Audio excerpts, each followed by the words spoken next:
Good afternoon. I want to tell you a little story about how we ended up here. The Board of Trade tells the city of Lancaster they want to do this in Mojave. Now, I'm kind of excited about that, but I don't tell them that. The staff isn't so sure about that. I mean, moving it away from Lancaster, you guys all spend money when you come. It was not a huge hit. And like everything in Lancaster, it was a negotiation. I mean, we negotiate what we eat for lunch. And so we negotiated. But the reason I was excited was because of Stu Witt. I met Stu Witt about 10 years ago, and I would not be mayor today but for that meeting. We met in his office, and he starts telling me and the people that I had brought just what an incredible trick of fate being here at Mojave is. We are the center of California's transportation tomorrow. We have the 58. We have a runway here, thanks to Kevin McCarthy, that will accommodate any plane capable of flying. And when Stu took over, he looked at the plan, and guess what? There's a rail line going through here. And he said, "What is that?" And somebody said, "Well, that used to be a rail line." And light goes on, he goes, "Well, dig it up." You know, you can count on your hands the number of airports that have a rail spur. It is just a phenomenal place to be. And then the vision of what goes on here. I feel a lot closer to Mojave than I feel anywhere else. This is a place where people actually know they can improve the world. You know, a lot of fools can change the world, unfortunately, but to improve the world, that is something remarkable. I think it's appropriate to look at Nelson Mandela because I think he had it right. It not only takes brilliance, it takes the heart to do it. And I'm looking forward to a partnership with the people here that will help Lancaster crackle as well. And I can sort of hear it, not quite as much as I hear it here. We're here today because the city of Lancaster has received a lot of awards. Ken Mann flew to Austria to receive the Global Energy Award. He flew to Austria, and we were the #1 recipient of the Global Energy Award. We also won the most sustainable city. From Washington, D.C., the EPA gave us the most sustainable city in the entire country. The Helen Putnam Award. You can see by this that we've won many, many awards. At the state level, we received the Helen Putnam Award for our neighborhood impact wellness homes, our community homes, and we also received our Outstanding Public Works Award. And that project was for our school districts. What we did was put solar in all our school districts.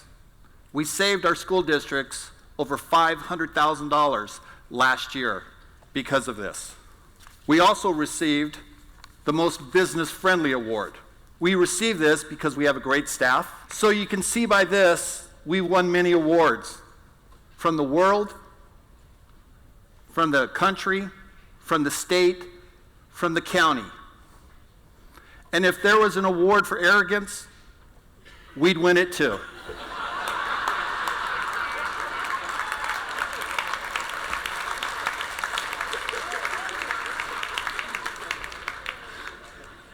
All joking aside, when you look at that, we're proud of our city. We are proud of what we've accomplished. And that's where the arrogance comes from. Through these tough times, we've really focused on bringing jobs to the Antelope Valley. We've brought different jobs from BYD, Morton Manufacturing, Incotech, and BYD is the leading international firm that specializes in rechargeable batteries. The city of Lancaster is doing well. Morton Manufacturing, a precision aerospace fastener, relocated its manufacturing into the city of Lancaster, 88,000 square feet. We brought 350 jobs to the city of Lancaster with this one firm alone. Incotech, great company. We stole them from Mojave. They had to have larger facilities. They grew over 300% in gross sales. They have clientele that includes Boeing, Lockheed, Goodrich, Northrop, Airbus, Morton Manufacturing, and it's all led them to their headquarters now in Lancaster. But this is why I believe the city of Lancaster is one of the great cities. We have a great planning commission. Our current planning commission has done a lot of great things, but let me explain some of the things that they've done that makes jobs, and that's our goal, is jobs, jobs, jobs. The reason Lancaster is the first city in the nation to make residential solar mandatory, requiring a single family resident unit to be built within Lancaster and provides 1 kilowatt generated of electricity. Now understand what this does. We put a solar unit on top of a home. We no longer have just the solar unit, but you do not have the $150 to $350 that you pay to Southern California Edison. Sorry, Diane. But we have $350 of disposable income. That disposable income can be used for other things. You can go out to eat more, you can buy a car, you can put in a backyard, you can put in more granite, you can put in better cabinets, just by eliminating that portion. So there's many things that we think through, but our planning commission has been part of that. The city of Lancaster goes hand in hand with the public works to create even more environmental responsibility and the foundation of safe improvements throughout our community. We've done a lot of great things. City crews are re-inhabiting projects and producing 40% more output than we did before, at 60% savings in those costs. Our Criminal Justice Commission. Now understand this. Our statistics were Part 1 crimes. A lot of people don't understand what Part 1 crimes, those are the bad ones. Those are the violent ones. Murder, rape, everything. The city of Lancaster had 449 violent crimes per 10,000. Today, 274. The FBI considers us a safe city. We're under 300. We are now a safe city because of the help with the Criminal Justice Commission. But they do not just help us do things like reduce crime. They bring in things like LEAPS. We've talked about LEAPS, which is our aerial platform, our law enforcement aerial platform. But they do many other things, little tiny things that save us millions of dollars. And part of that is, I'll give you an example. They take our deputies used to sit around at the hospital. They used to sit around for 8 hours. Because of our Criminal Justice Commission, we reworked everything. Our deputies now have a maximum time of 2 hours at the hospital, allowing our deputies to be on the streets for an additional 6 hours, which is a great thing, and that's our Criminal Justice Commission. When you take a look at LEAPS, which is our law enforcement aerial platform, what it is we had a problem. We can't keep adding deputies and adding deputies and adding deputies. It doesn't work. We have 95.5 square miles of zone.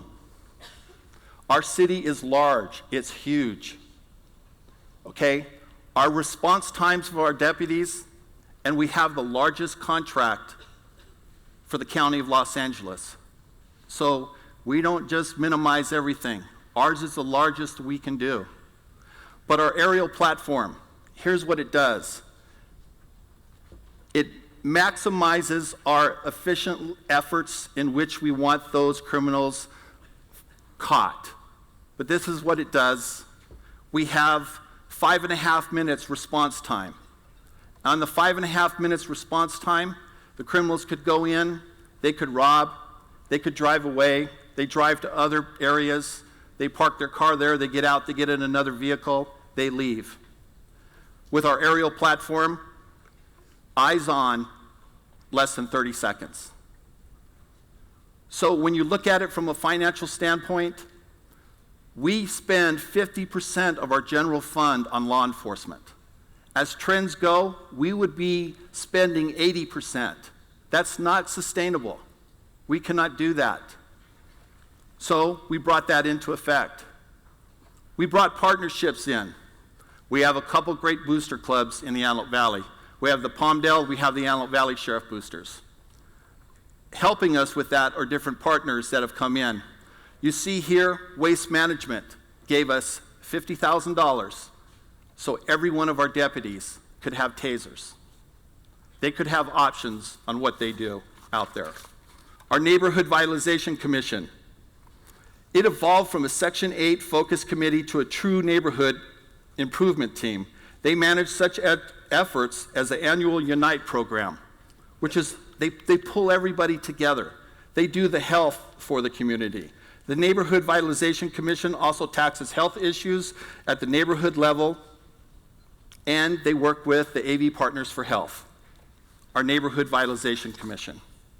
Because we really do care about our system and our citizens, we've worked hard to build relationships with other organizations for the welfare of the community. We are not afraid to partner with our faith-based community. That's what they're there for. Don't shy away from it. We have partnered with them. They have helped turn the city of Lancaster around. Our Architectural and Design Commission. You can see we have a lot of commissions. We have a lot of people that are brought in. As the mayor said, he's not the smartest man in the room. We do it from a group effort. We talk to the community, we love the input, and then we make a decision. The Architecture and Design Commission has brought almost $1 million worth of grants so we can do different road improvements. We have a master plan for bike and trailways. Okay? We're changing the streets of Lancaster with other people's money to build bikeways so we can make a better Lancaster. I hate roundabouts. I hate roundabouts with a passion. However, we're going to put some in the city of Lancaster. It's a funny story, but I have to tell you. We were going to put one at 10th Street and Lancaster Boulevard.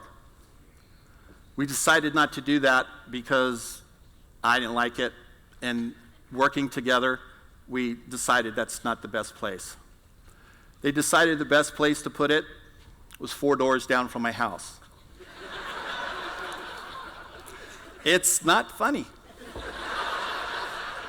They did this so I don't get to vote on it. I don't get any input. But here's the input that we came up with. It was a compromise, and that's what the city of Lancaster does. We compromise, we look at it. We're going to embed lights in our streets, in the crosswalks.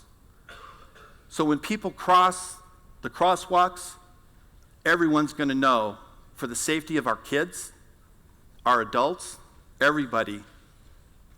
And that's one of the things that came out of the roundabouts, which I think is a good thing. Our Human Relations Tapestry Commission. We have great people on this. We have a lot of doctors. We have people that are involved in the community.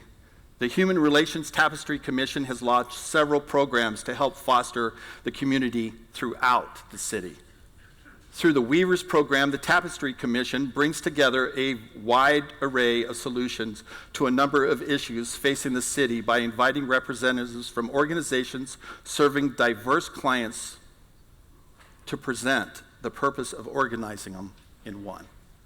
Now here's what that means. Recently, they just brought in, for Black History Month, and celebrated the Tuscany Airmen and the Buffalo Soldiers. That's a great thing. Give them a hand.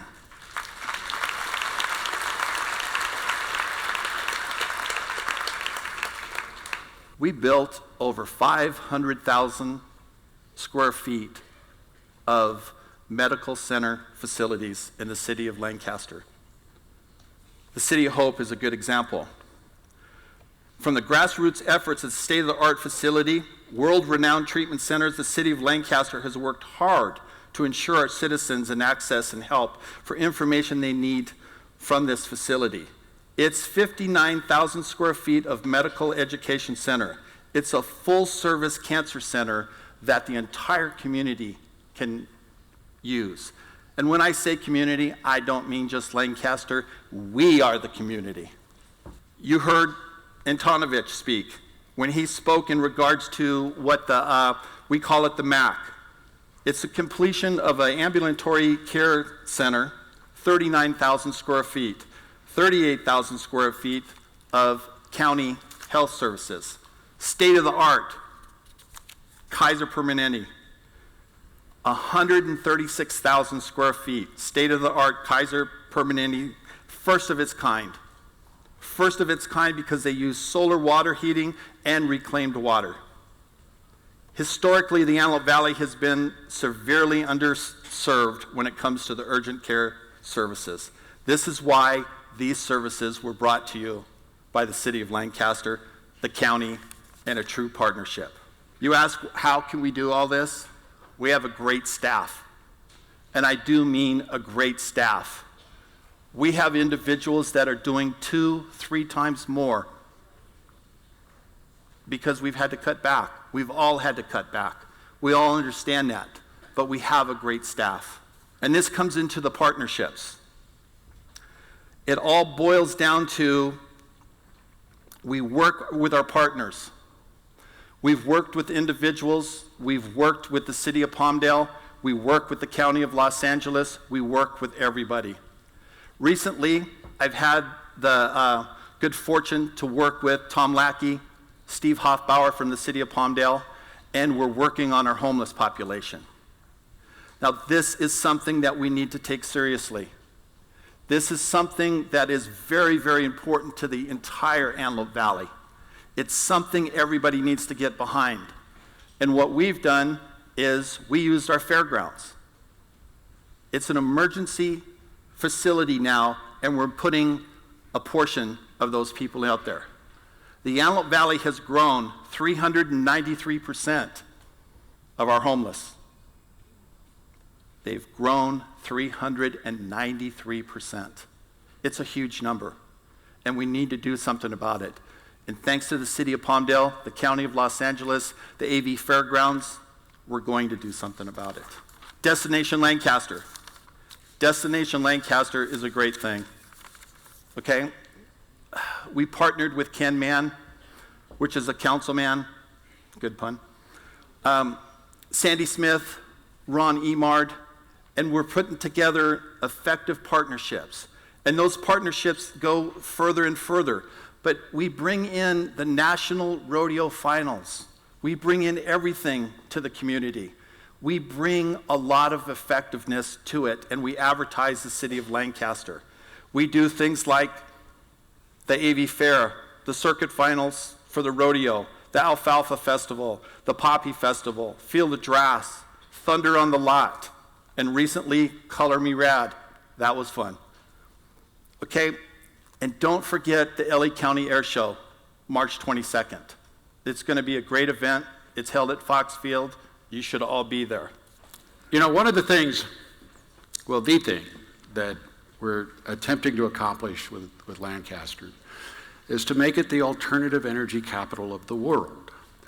I was talking to a reporter yesterday, and he said when I first said that he thought I was just blowing smoke, and everybody else was laughing at me for saying that, and I understood that.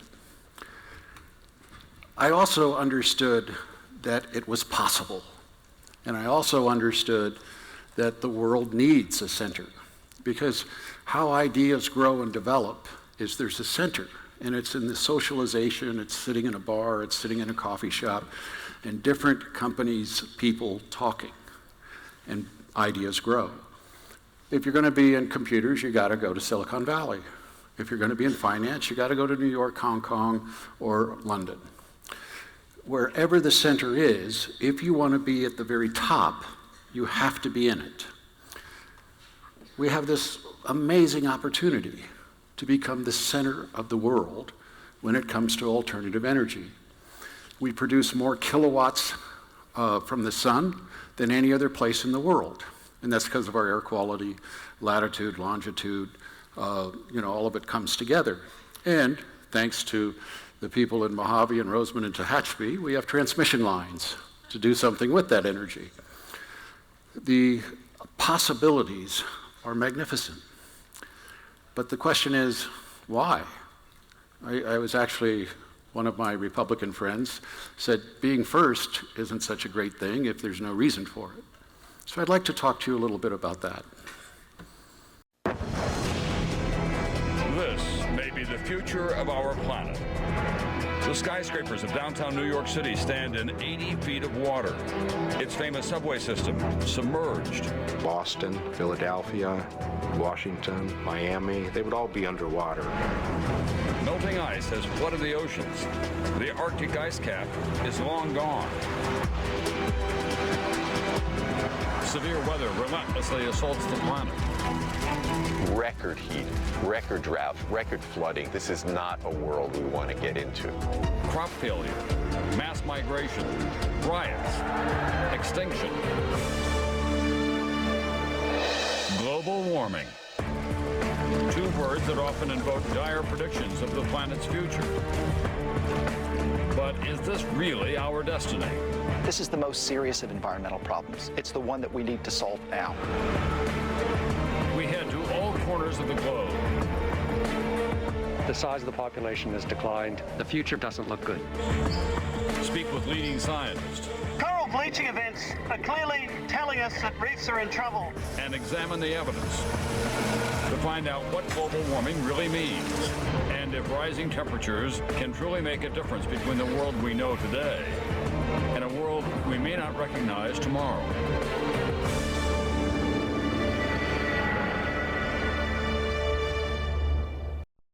A couple of weeks ago, President Obama said it's a fact. President Bush says it is a fact. Our Joint Chiefs of Staff are currently saying it is the biggest military threat to the United States is climate change because of the wars that it's going to cause. It is a fact.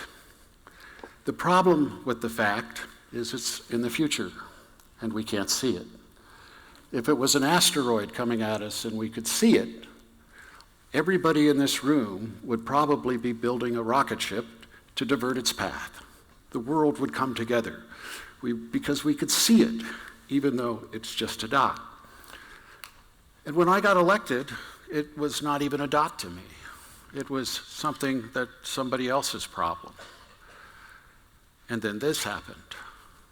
When they say it's a problem our grandchildren are going to face, I'd like you to meet Abigail and Madeline. Those are my grandchildren. Our grandchildren have names, and this is a fact.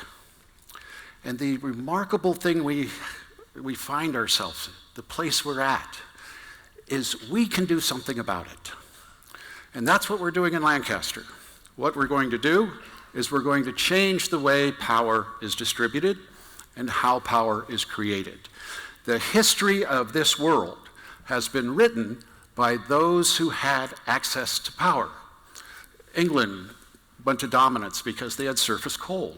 It was readily available.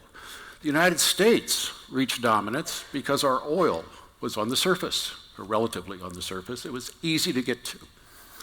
Now, the race is going to be who has access to power. And that's why the country has to build it. But more importantly, that's why the city of Lancaster is going to build it. But we also have to recognize there's huge challenges facing us.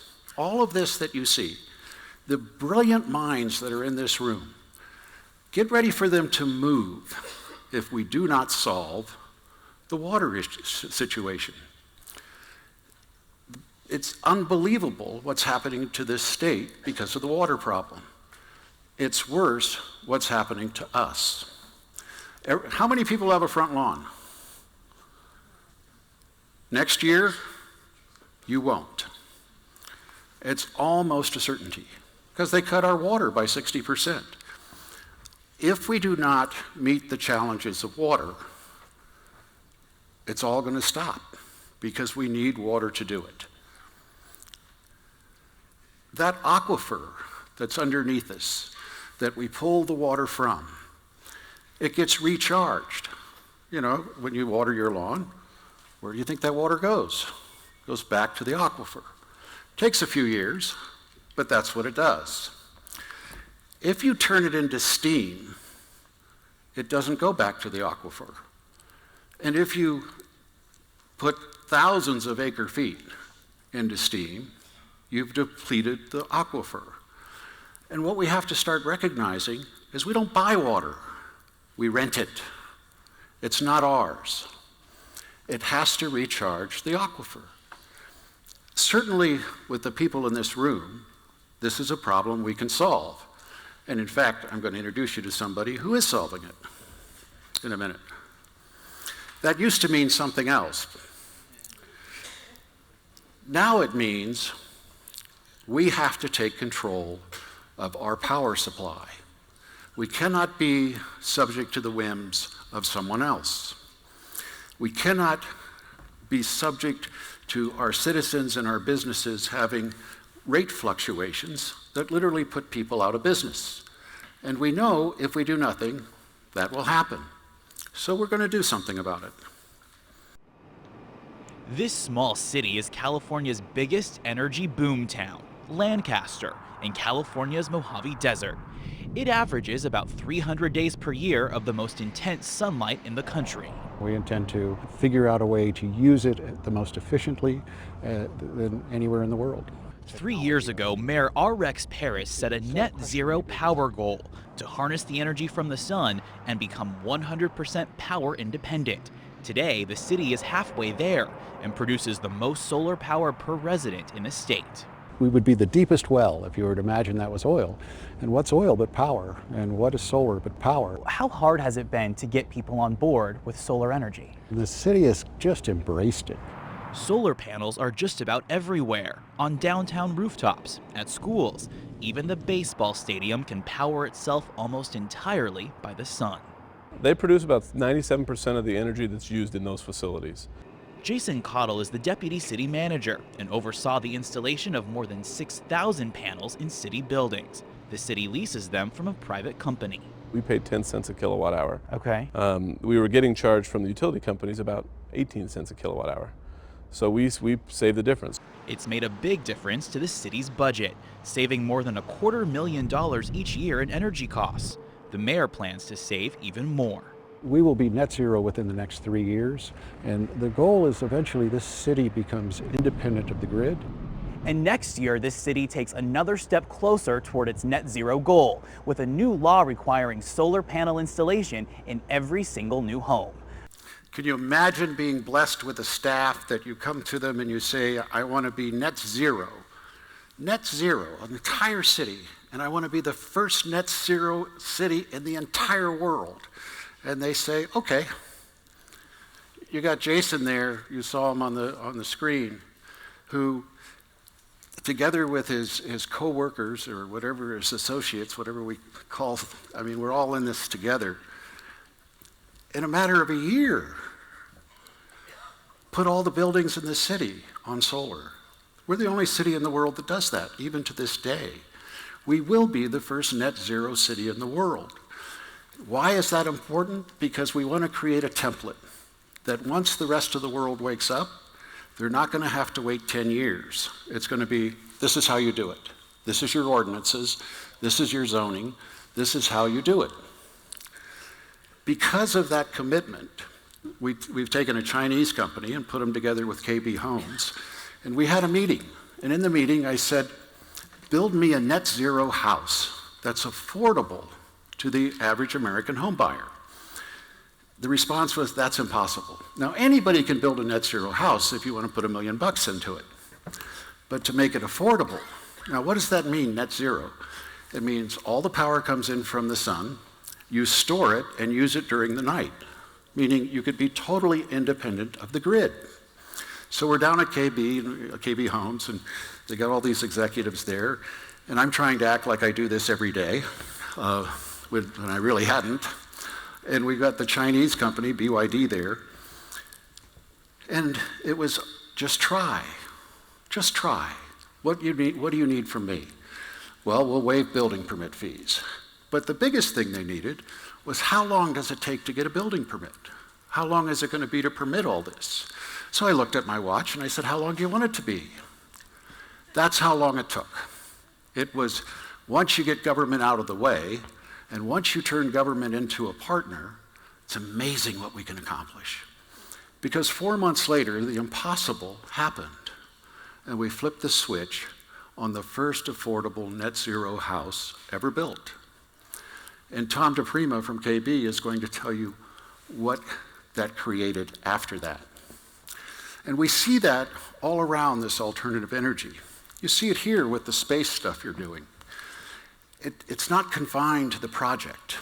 You know, I bought a Tesla. And, you know, I bought a Tesla because I wanted to lower my carbon footprint. But once I got in it, it's an amazing car. It's driven now, all the Tesla S4 is driven, 1.2 million miles. Nobody has ever been hurt in a Tesla, ever. No serious injuries whatsoever. It's crash-proof almost. They put it in the device to crush it, you know, to do the testing, and it broke the device. It really did. It broke the device. You cannot crush this car. The point of it being is, once you start innovating and once you start getting people excited about things, it's incredible what you're able to accomplish. We're now up to $470,000 in savings. And I don't have to get in a car that's 125 degrees in the summer, because it also provides shade. And that's with every school we have in Lancaster. Our goal, and we will reach it soon, is not only will we provide all the power Lancaster needs, we're going to start selling it. I actually see a day when the taxes we have to charge the citizens of Lancaster is going to go down instead of up, because we're going to have that much power to sell. And that'll be, when? 3 years. That long? That KB home has now, what Tom DePrima is going to talk to us about, is the second version, the 2.0 house. Because once they started thinking about how to go to net zero, they started thinking of other things. And one of the things they came up with is tiles that turn smog into benign gases. The tiles on the roof are able to do that. And they do it for as long as the house is up. The water issue. I think KB Homes has solved our water problem. And he's going to tell you more about that. If we just took care of the water we have, we wouldn't need to worry about what the rest of the state's doing. And I think KB may have a solution. And we'll know very soon, because we're going to field these houses. And what Tom's going to tell you about is that came out of that meeting, that the whole culture of the company changed. Because what they used to do, and he's not going to tell you this part, but what they used to do was sell the same house everybody else sold, but cheaper. That was the great business model, made them the biggest builder in the world. Now they're doing something much different. Now a KB home is much different than what you can buy elsewhere. It's becoming a brand that people want because it's so much cheaper to live in it. It's so much more efficient to live in it.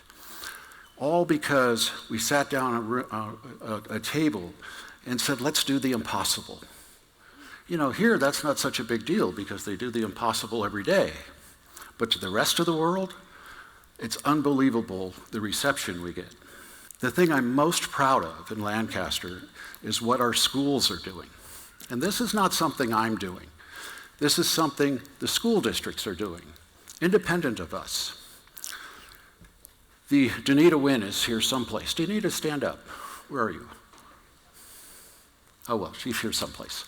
Why would I? Oh, there she is.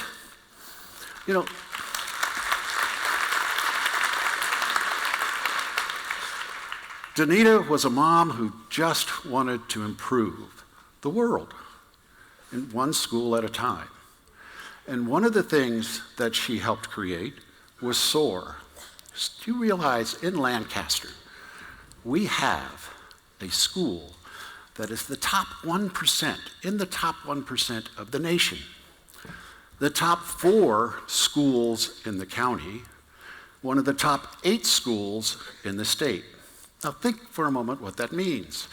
The way they rate these schools is we have a school that is better than Harvard Westlake, that is better than Buckley, schools that you pay $50,000 a year to send your kids to. We have one better for free. But that's not the amazing thing. The amazing thing is 1/3 black, 1/3 brown, 1/3 white. None of their parents, or most of their parents, had never attended college. Most of them are from single-parent homes. This is the group that should fail. And yet every one of them graduated last year, every single one. Every single one went to college. Every single one went to college with at least 1 or 2 years of college credits already completed. And I'd like Stephanie Herrera to stand up. Stephanie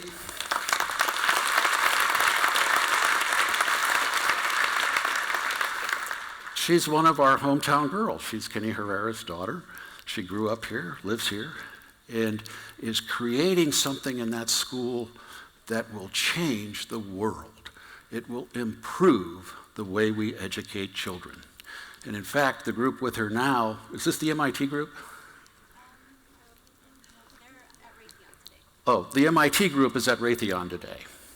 Meaning the MIT group, they won this MIT grant to start a company. I tried to buy into it, they wouldn't let me. They were smart enough not to sell any of it. The one time I brought the wife of who is the equivalent of the Secretary of State to China. And I believe that's really who she was by the size of the helicopter that she came in. And I brought her over to SOAR, and we walked into a class, and they had 2 hours notice we were coming. 14-year-olds were doing recombinant DNA, where they took bacteria and had it produce insulin. 14-year-olds. To me, that is just amazing, especially when we consider they're pretty much regular kids, aren't they? We're changing the way we educate children, and for the first time, I think we're beginning to see a light that we don't have to have a substandard education. We don't have to start trailing the world in the education of our kids. We can lead it, and we can lead it because of the efforts of the people in Lancaster who all of a sudden just shed the cloak of mediocrity and said we will be great. And they really are. The other thing we have for employers, if there's any employers out there, is we have the ability to train a workforce. We have AV University that can train anybody you want, and we can do it quickly.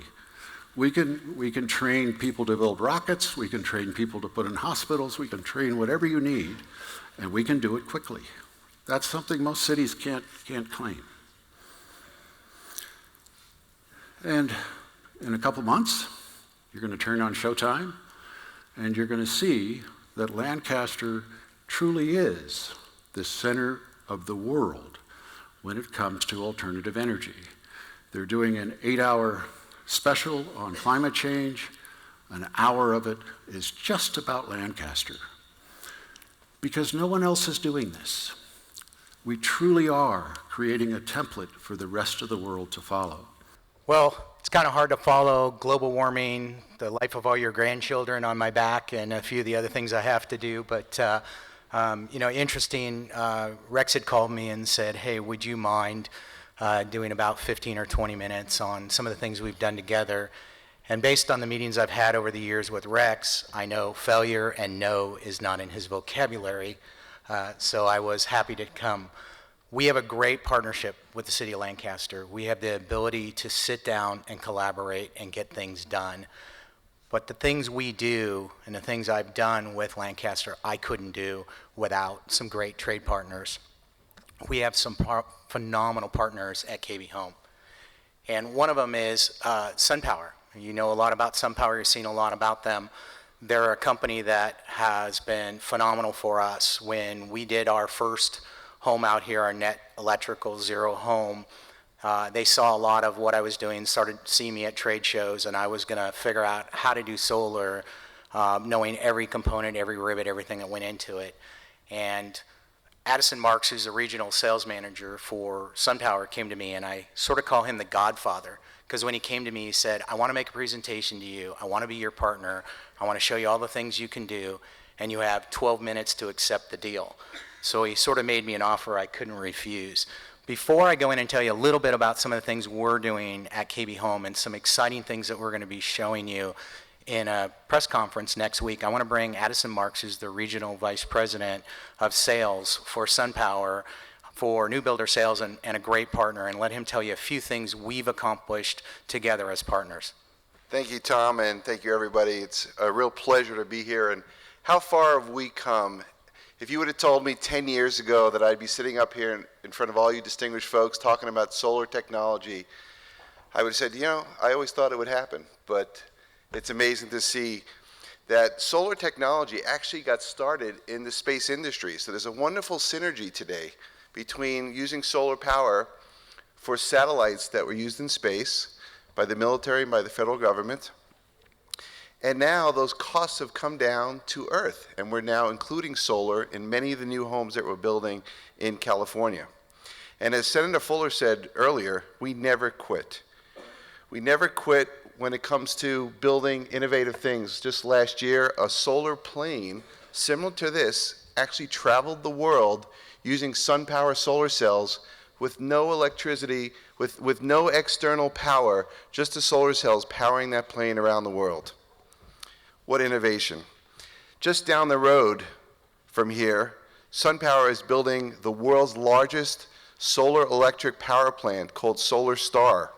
It's 579 megawatts, which is enough power to generate electricity for 250,000 homes. We've created 650 jobs in the Antelope Valley and $500 million of added economic activity. And we do this without using water. And there is a big concern, as you've heard, about the water usage in the state. And the great thing about photovoltaics or solar electricity, we do not need water to generate our power. And all of this has been done with a partnership at many levels. A lot of people say it's hard to work with public and private entities. Well, I can tell you I'm here today because of those partnerships. At the federal level, there's a solar tax credit equal to 30% of a system's cost. At the state level, through the California Energy Commission, there is a program called the New Solar Homes Partnership, which gives rebates and incentives to home builders like KB Home to include solar in their new homes. And then also at the city level, as you heard in the city of Lancaster, we have zero permit fees for solar. We have expedited plan check, and I encourage the city to continue to incentivize builders to do that by those improvements. Which brings me to KB Home and their double zero home. We call it the double zero home because it's not only a zero electric home, which means it produces all the electricity it needs, it also produces the water it needs through a gray water system.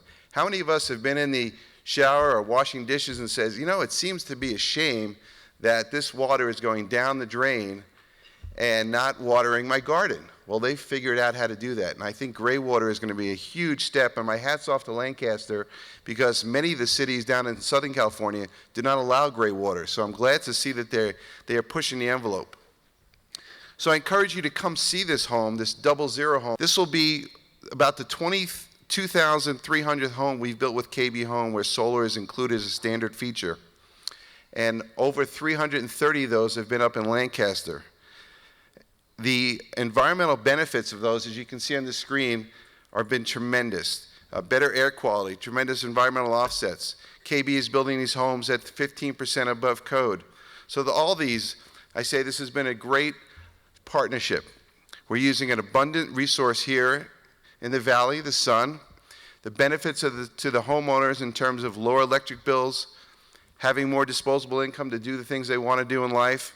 And as I mentioned, the costs have come down dramatically due to many of the incentive programs through the governments. But I wouldn't be here today if I didn't have an incident happen to me when I was growing up back in the East Coast. I was working at a gas station, and some of you may remember the Arab oil embargo we had during the late 70s and 80s. And I was working at this gas station in New York City, believe it or not, and they said we can only get gas on certain days. You had an odd plate, you can get gas today. You had an even plate. Well, you can imagine what that was like in New York. They're like, hey, buddy, give me some gas today, you know, and so it was very challenging. And I thought to myself, I was going to college the next year, and I said, you know, as a country as great as this, how can we be held hostage to buying oil that we don't produce ourselves or have alternative energy that we can use? So I decided to go to a university in Arizona that actually studied solar technology, and I said, I'm gonna make an impact. And back in the last century, and I can say this because it was in 1999, I got into solar power and worked with builders. And I can say today we're doing 1,000 systems on new homes with home builders because of this tenacity, because of this dream I had. And whether you're a master guitar player, an astronaut that wanted to go to space, a home builder building double net zero homes, it's good to be a dreamer, but for every dreamer, you need a leader. And I found a leader in KB Home who's willing to invest their time and invest their money in building solar homes for a market that is now ready for it. So Tom, I want to thank you and KB for doing this and being a partner, and I really appreciate everything. So Tom. So I want to talk real quick about some of the successes we've had in Lancaster and why.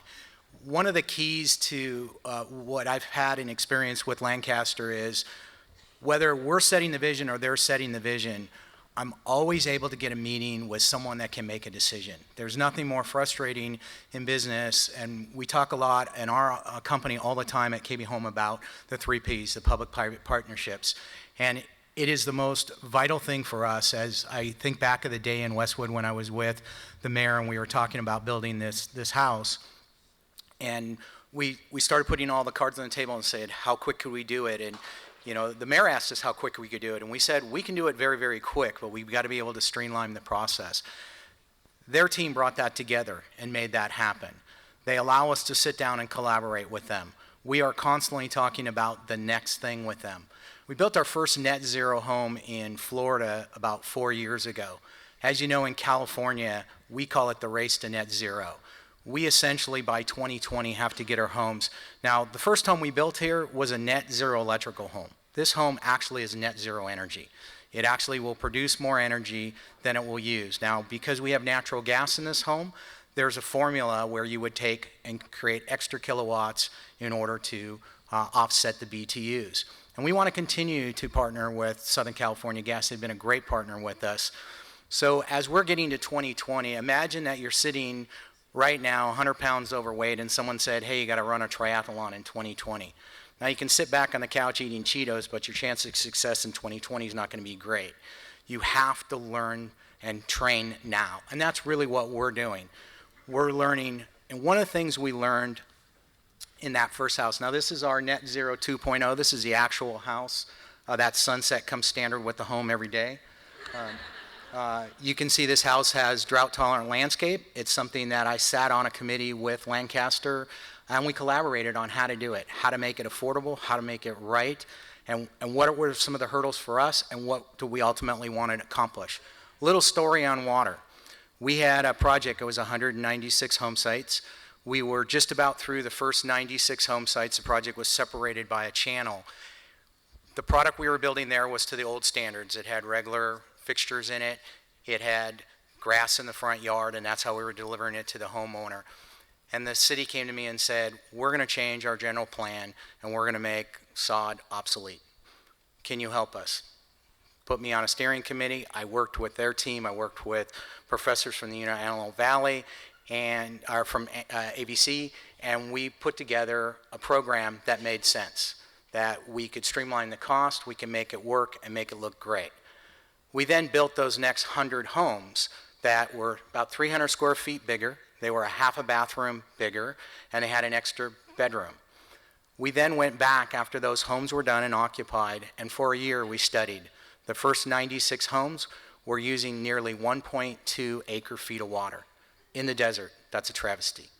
The new homes with WaterSense fixtures, not even WaterSense certified, WaterSense fixtures, drought tolerant landscape, 0.61. We cut water use in half by just changing the way we irrigate our homes. Every time, as even Addison said, every time I'm in the shower and I think about the vital water we need, the water to shower, the water to drink, the water to clean our clothes, why can't that be captured? I'm going to tell you about that in a minute. That's our next big thing. But as we go to race to net zero, there's a couple challenges for us. And one of the things we learned when we built that first home of the future in Lancaster was the key thing is we've got to reduce before we produce. That house had nearly 14 kilowatts electrical, and it didn't even get to net zero energy. It only got to net zero electrical. Today, that home I just showed you has 7 kilowatts of energy on it, and it's net zero energy. We have enough excess electrical every day to offset the gas bill. There are a lot of features in that home, whether it's cocooning the attic and putting our ductwork in conditioned space, or whether it's capturing the heat from a drain pipe going down and reheating that water before it goes to the tankless hot water heater. It's got a natural gas fueling station. It's got an electrical vehicle fueling station. It's got a lot of cool things. Another thing that we learned in those homes is we're starting to look at new technology. Here's my biggest fear on Race to Net Zero. I got into home building because I thought it was vital for everybody to have an opportunity to have a new home. We focus, our core business is on first-time home buyers. Those first-time home buyers are the firefighters, the police officers, the school teachers, the nurses, many of us in the audience. CBIA says that when you add $2,000 to a price of a home, you eliminate between 4 and 7 buyers. They're off the market. The first net zero home we built 4 years ago, it was an additional $88,000. That's 500,000 people that home ownership, that dream of a new home, went out the door. Since then, in 4 years, we've been able to cut that cost in half. My goal is, and you know, Rex would love to see me get it to zero, and through energy changes and things we're doing, it will get to zero, but the reality is that I think we can half that one more time. I think we can get that down and we've done it with solar, we've done it with some of the features. So we're trying different and new technology. We want to learn what a sealed tight attic does both on the coast and in the desert. Are there any effects? We're looking now at air quality. We've built one of the largest LEED Platinum multifamily homes down in Playa Vista. It's one of the first of its kind at 47% energy efficiency, and it did not have photovoltaic.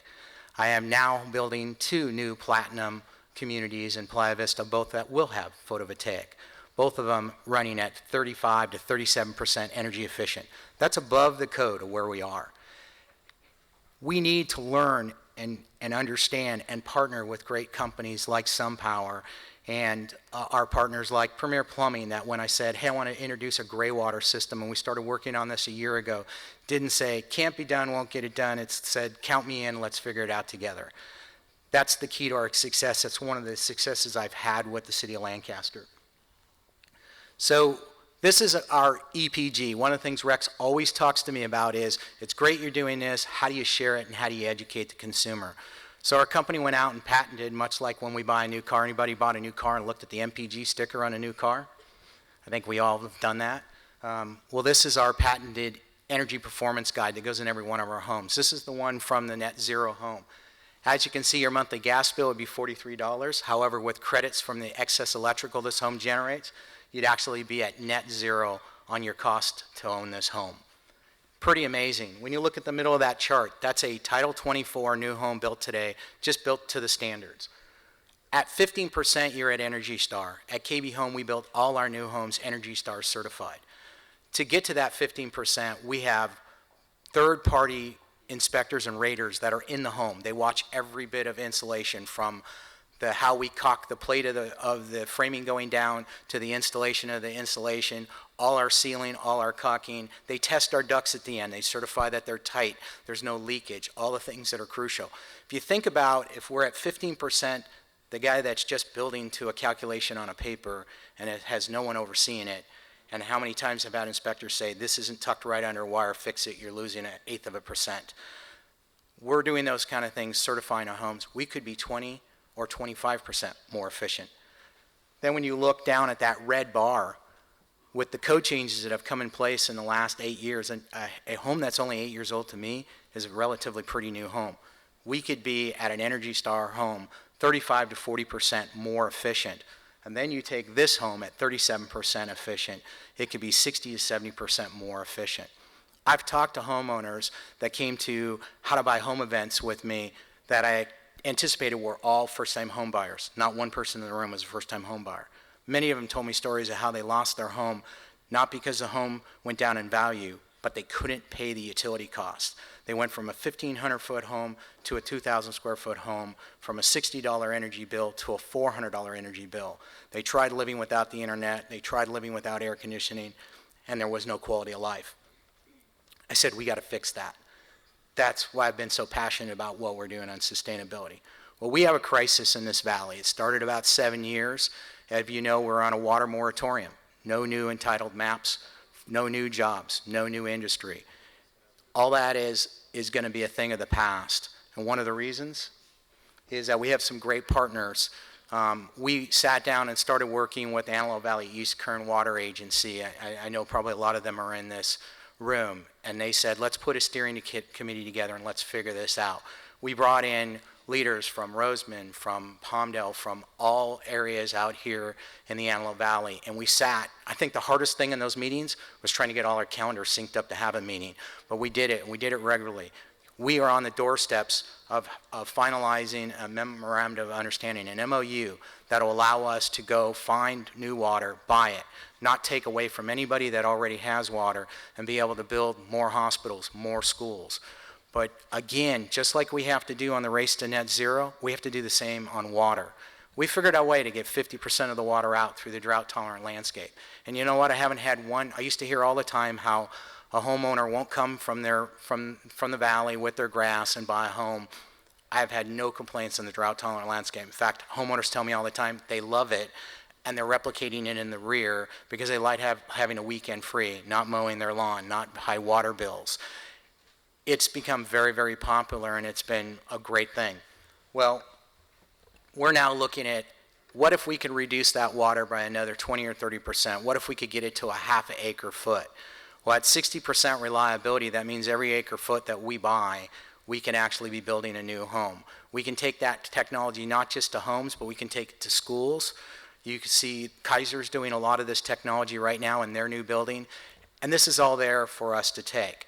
So the next big thing, on February 26, 2014, we are going to be unveiling our double net zero home. This home is net zero energy, much unlike the home we did 3 or 4 years ago that was net zero electrical, and it's net zero on irrigation water. An average family of 4 produces about 60,000 gallons of water every day in their vital needs, just showering, brushing their teeth, cooking, and doing laundry. We found a way to take and plumb that home to where we're taking the water off our showers, we're taking the water off our sinks and the water off our washing machine. We put it into a system, we clean that water, it now goes into another storage. The system has built-in computers. If you're not home and you're on vacation and you're not generating any water, it then will grab water. If you're creating too much water, then it'll take that excess water and automatically gravity feed it right back out like it did every day before. It cleans that water, it filters that water, and then it takes it out to your whole irrigation.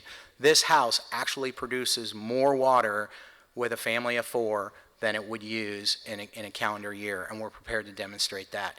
If we could start getting that technology into new homes, we can streamline it. When we first looked at this cost a year ago, it wasn't attainable. Today it's within grasp, and as it becomes more standard and more people are putting it into their homes, into their businesses, this is going to be the way of the future.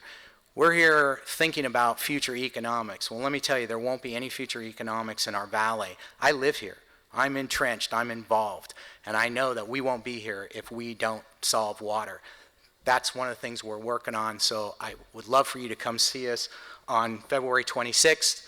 Next Wednesday, you're going to see a lot about it. We've got a lot of interviews already lined up with several TV stations and radio stations.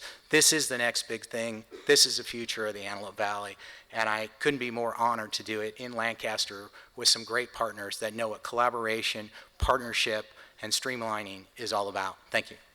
You know, the problem with solar is you can't store it. You know, you get it when you don't need it. We think he has figured out a way to fix that. That is world-changing. And more importantly for us, not only can we store it, he's figured out a way to use that same power plant for desalination. What does that mean to us? We got all kinds of water under the ground that's filled with arsenic. Their power plant can take that arsenic out of the water and provide us with even more water. All because we're bringing people together, collaborating, and solving problems. First, I'll just briefly touch on the company, what we do at eSolar, then go into the technology and how it works. We'll then move quickly to really why it's different. This is where I want to spend the majority of my time. And why it really does break boundaries. What KB Homes and SunPower is doing here in the Antelope Valley is tremendous. It's fantastic. It's inspiring. We are complementary to that at the utility scale, and I want to show you how that system works, and again offers a different solution to the storage challenge. We then will touch on the competitive landscape, how we compare cost-wise, which at the end of the day, electricity is a commodity, and so competing straight up on cost is very, very important, and then I'll conclude with a summary. So eSolar was formed in 2007. We're actually headquartered down south of here in Burbank, but we are your neighbor. We actually have an operating 5 megawatt pilot R&D facility in Lancaster, which came online in 2009. We are an early stage company. We have a host of investors, the likes of General Electric, Google, NRG Energy, even Stanford University is invested in our company.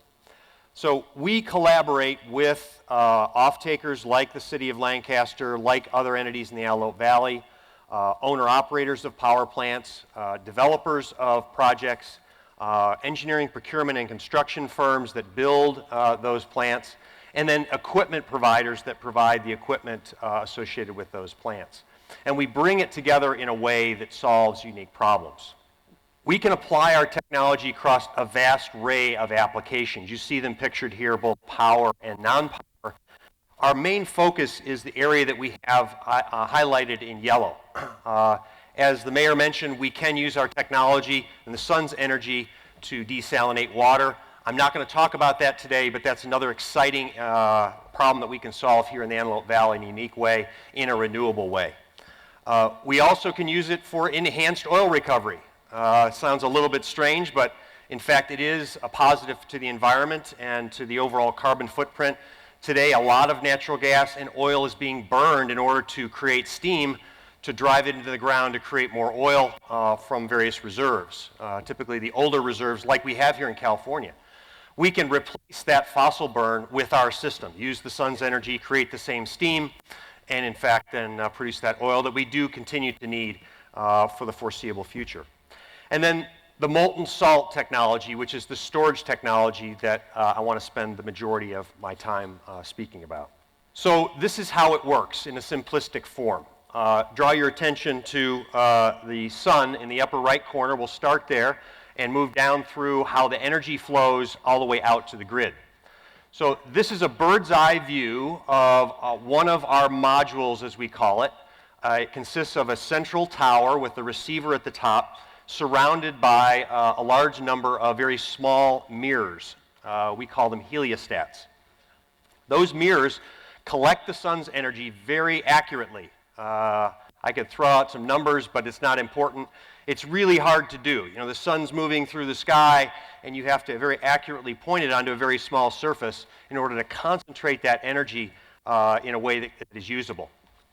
We pass salt, which is just like table salt, if you will, that we mine out of the ground, a large amount of it.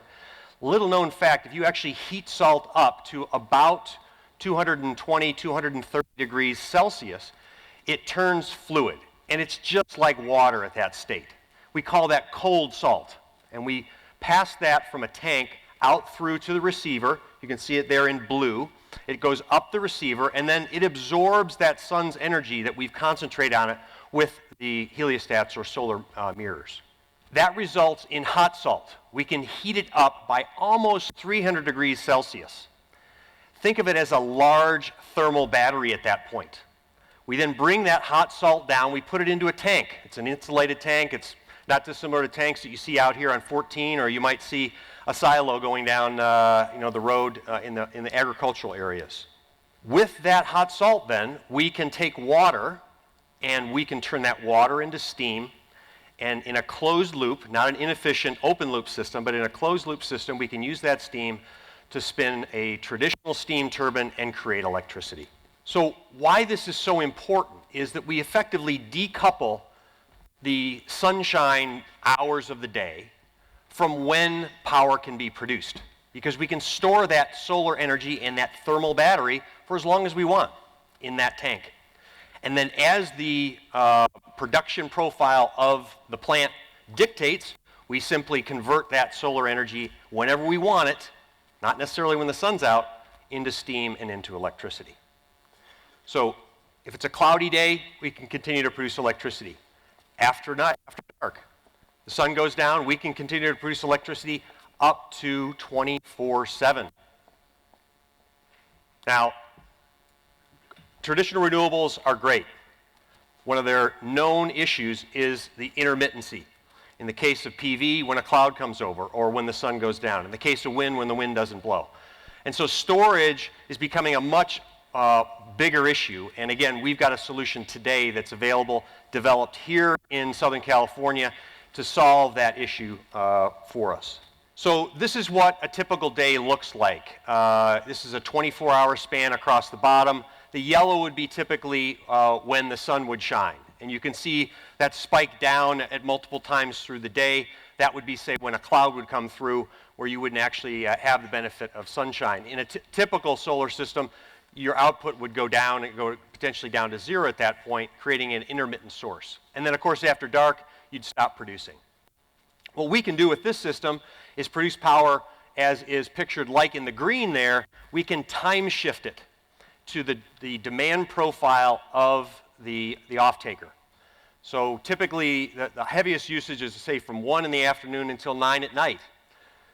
It's independent of whether there's clouds or not. So we can provide firm power for that peak period even after dark with this system.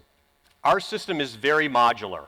And without getting into a lot of the details behind it, what that does is it gives flexibility. It allows as small as 2.5 megawatt systems all the way up to greater than 100 megawatt systems. So very flexible in terms of the power output. Also very flexible in terms of the storage. We can range from as little as 3 hours of storage at a nameplate output all the way up to 13 hours, or effectively round-the-clock power output. And as I said, it's very, very cost-effective. The industry uses a very simple calculation to compare different technologies called levelized cost of electricity, or LCOE. And what I have pictured here is that calculation for our system in blue across the bottom, as we currently are here in 2014 all the way out through the back half of the decade. You can see that we start at about 15 cents a kilowatt hour and go down to 10 cents a kilowatt hour, again with different financial assumptions that you see pictured there at the top. And then a competing system with photovoltaics and lithium-ion batteries. Both of these systems would be at a 100 megawatt electric nameplate output for comparison basis. You can see that even today for a typical replacement cycle on those batteries of 20 years, which is really a stretch, we're at least half the cost of that competing system. If you are more realistic about the replacement cycle for those batteries, probably on a 5-year cycle, we're as little as a third of the cost of a competing system. And you can see as we go out in time, we maintain that competitiveness. So in summary, we offer a very unique solution. It's complementary to the existing photovoltaics and other renewable sources and solves a unique problem around storage. Molten salt is the key to that. It's a beautiful working fluid. Again, think of it as a gigantic thermal battery that we can use. And building on our existing partnership with Lancaster, our R&D facility there, we're in discussions right now about future projects for that facility as well as other facilities in the area to utilize this storage technology to solve the storage challenge. Thank you very much.